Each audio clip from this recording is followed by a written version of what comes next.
Welcome to social post. నేను మీ నిహాల్.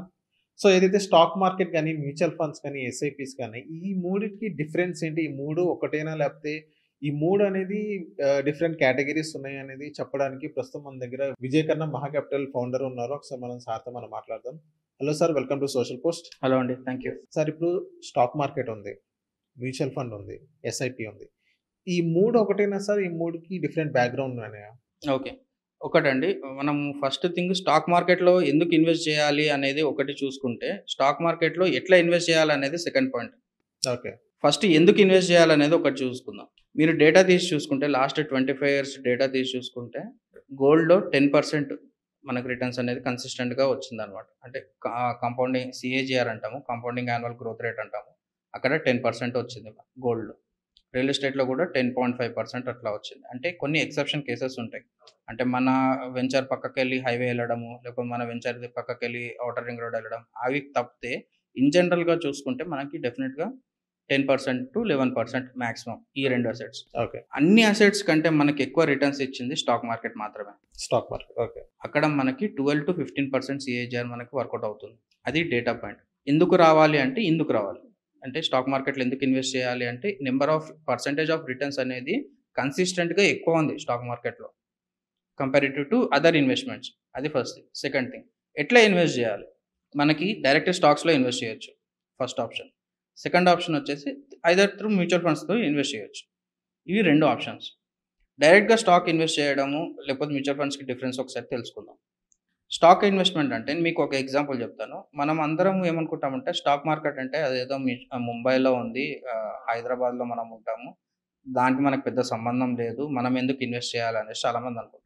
మీకు real time example చెప్తాను. మనం మార్నింగ్ అందరం పొద్దున్న లేస్తాం కదా! పొద్దున్న లేచినప్పుడు మనం లేచినాక బ్రష్ చేసుకుంటాం కదా! బ్రష్ చేసుకున్నప్పుడు కంపెనీ వస్తుంది. పిఎన్‌జీ కంపెనీ గాని లేకపోతే హిందుస్థాన్ యూనిలివర్ కంపెనీ ఇవన్నీ కంపెనీస్ వాళ్ళ పేస్టులు ఉంటాయి కదా! మన పేస్ట్ వాడుతున్నాం కదా! First company. అంటే మన లైఫ్ స్టైల్‌లో మన డైలీ లైఫ్ స్టైల్‌లో యూజ్ చేసే కంపెనీస్ చెప్తున్నారు. పేస్ట్ యూజ్ చేస్తున్నాం. నెక్స్ట్ సోప్స్ యూజ్ చేస్తాం కదా! కాస్మెటిక్స్‌కి ఎఫ్ఎంసీజీ కంపెనీస్ అది కూడా ఉంది. తర్వాత మనం అక్కడి నుంచి మనం ఇంటి నుంచి ఆఫీస్‌కొస్తాం. ఆఫీస్‌కొచ్చేటప్పుడు కార్స్ యూజ్ చేస్తాం. కార్స్ కూడా లిస్ట్ అయిన కంపెనీస్ ఉన్నాయి కదా! మారుతి కంపెనీ గాని, టాటా గాని చాలా కంపెనీస్. అది సెకండ్ ఎగ్జాంపుల్. థర్డ్ ఎగ్జాంపుల్, మీరు కార్‌లో పెట్రోల్ కొట్టిస్తారు కదా! ఆ కంపెనీస్ కూడా లిస్ట్ అయ్యి ఉంటాయి. అవి కూడా లిస్ట్ అయ్యి ఉంటాయి. సో, అదొక టైప్ ఆఫ్ కేటగరీ కదా! మనం ఆఫీస్‌కొస్తాం. ఆఫీస్‌కొచ్చినాక ఏసీ యేసుకున్నాం అనుకోండి. ఏసీ రిలేటెడ్ కంపెనీస్ కూడా ఉన్నాయి. సో, ఇట్లా అంటే మనము ముంబైలో ఉంటది స్టాక్ మార్కెట్ అనుకోవడము ఒక అపోహ అనుకోవచ్చు. ఎందుకు అంటే స్టాక్ మార్కెట్ అనేది మన డే టు డే లైఫ్‌లో చాలా ఎగ్జాంపుల్స్ ఉంటాయి. ఇది జస్ట్ చిన్న ఎగ్జాంపుల్. మన ఇల్లు కడతాం. ఇల్లు కట్టినప్పుడు సిమెంట్ యూజ్ చేస్తాం. సిమెంట్, కాంక్రీట్ యూజ్ చేస్తాం. సిమెంట్ కంపెనీస్ కూడా లిస్ట్ అయ్యి ఉంటాయి. సో, ఇట్లాగా మనము ఎవ్రీ డే మనకు తెలుసో తెలియకో స్టాక్ మార్కెట్ మన లైఫ్ స్టైల్‌లో ఆల్రెడీ ఉంది. ఓకే. అది ముంబైకి సంబంధించింది కాదు. హైదరాబాద్‌కి సంబంధించింది కాదు. ప్రతి ఒక్కరి లైఫ్‌కి సంబంధించింది. మీరు ఎక్కువ రిటర్న్స్ చేయగలుగుతారంటే స్టాక్ మార్కెట్‌లోనే. ఎట్లా ఎక్కువ రిటర్న్స్ చేసుకుంటారు అనే దగ్గర మనకి మ్యూచువల్ ఫండ్స్ అనేది వస్తది. ఓకే. సో, ఇప్పుడు సపోజ్ మీకు ఇంతకుముందు చెప్పిన ఎగ్జాంపుల్‌లో మనకి ఎఫ్ఎంసీజీ కంపెనీస్ చాలా ఉన్నాయి. అంటే పేస్టులు తయారు చేసే కంపెనీస్ చాలా ఉన్నాయి. సబ్బులు తయారు చేసే కంపెనీస్ చాలా ఉన్నాయి. పెట్రోల్ మన డిస్ట్రిబ్యూషన్ చేసే కంపెనీస్ చాలా ఉన్నాయి. అట్ ది సేమ్ టైమ్ కార్లు తయారు చేసే కంపెనీస్ చాలా ఉన్నాయి. ఏ కంపెనీలో మీరు ఎక్కడ ఇన్వెస్ట్ చేయాలి అని చెప్పేది మ్యూచువల్ ఫండ్స్. ఓకే. ఇప్పుడు అన్ని కంపెనీస్ ప్రాఫిటబుల్ ఉండవు. అన్ని కంపెనీస్‌లో గ్రోత్ పొటెన్షియల్ ఉండదు. కరెక్టా? మీరు మ్యూచువల్ ఫండ్స్ త్రూ ఎళ్తే మీకు సేఫ్టీ నెట్ అనేది వస్తుంటది. అది డిఫరెన్స్. మ్యూచువల్ ఫండ్స్ అనేది మీకొక ఫిల్టర్ లాగా. First filter. Number 1 filter. ఈ ఫిల్టర్ ఏం చేస్తది? మీరు ఉన్న 5 కంపెనీస్‌లో బెస్ట్ కంపెనీలో ఇన్వెస్ట్ చేసేటట్లు చేస్తది. అక్కడ మీకు కేటగరీస్ అనేవి స్టార్ట్ అవుతాయి. Large cap fund, small cap fund, mid cap fund, లేకపోతే ఇంకా థీమాటిక్ ఫండ్స్ ఇట్లా డిఫరెంట్ టైప్స్ ఆఫ్ ఫండ్స్ అనేవి వస్తాయి.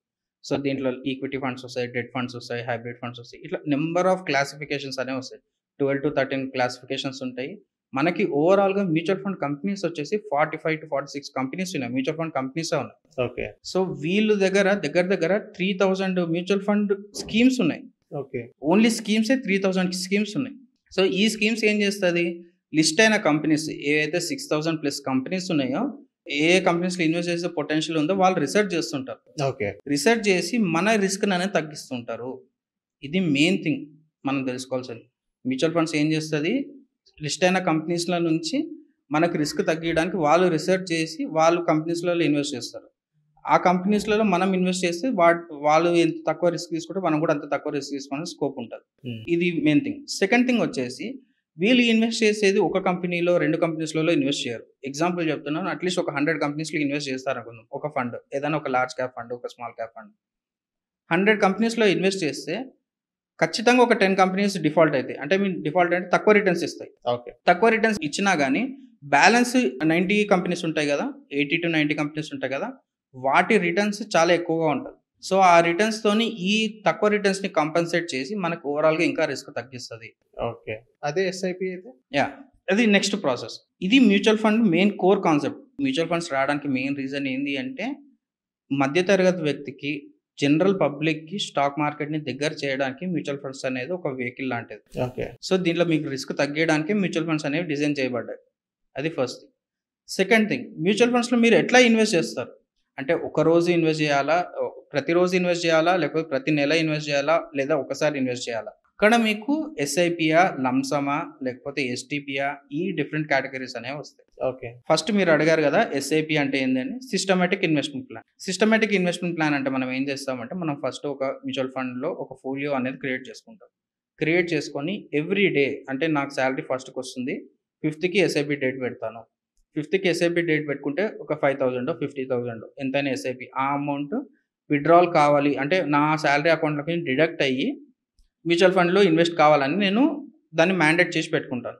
మ్యాండేట్ చేసుకుంటే ఏమవుతది?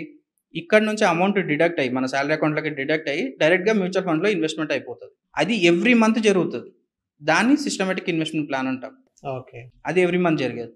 డైలీ అయినా కూడా ఇదే కాన్సెప్ట్ అన్నమాట. ఎవ్రీ డే మనము డైలీ ఎస్ఐపి స్టార్ట్ చేసి పెట్టుకుంటే ఎవ్రీ డే ₹500 ₹1,000 మనం ఎస్ఐపి స్టార్ట్ చేసుకుంటాము. ఎవ్రీ డే మన అకౌంట్‌లోకెళ్ళి అమౌంట్ ఎళ్తూ ఉంటది. మ్యూచువల్ ఫండ్స్‌లో క్రెడిట్ అవుతుంటది. మనకి ఇన్వెస్ట్‌మెంట్ ఎళ్తూ ఉంటది.